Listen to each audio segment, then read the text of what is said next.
然后在后面，可能等一下下台要让我经纪人揍我一拳吧，如果会痛的话才是真的。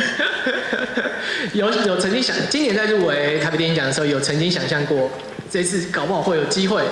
完全，真的完全没有。你们看我刚刚在台上那副挫样就知道。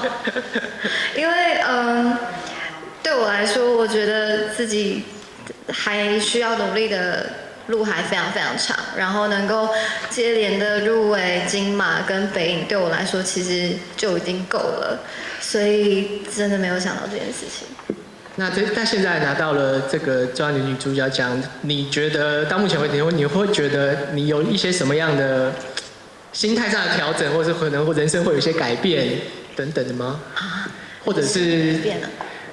或者是价码要抬高，或者是要更挑剧本等等，还没有想过多。其实啊，对我来说，我觉得这件事情不会让我更想要更要努力演戏还是什么的，因为本来就是努力演戏就是演员本来就应该要做的事情，所以我觉得它不会让我有什么改变。可是就是得到了一个非常非常棒的肯定，所以某方面应该是让我更有信心吧。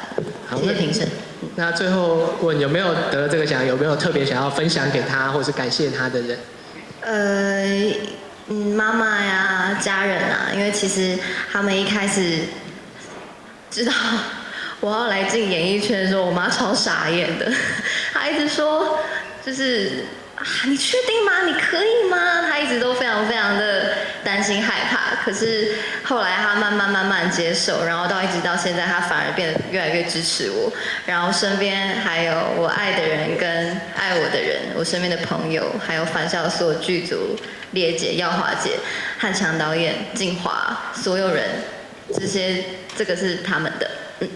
好，谢谢我们谢谢王静，也恭喜你得到今年的影后。好。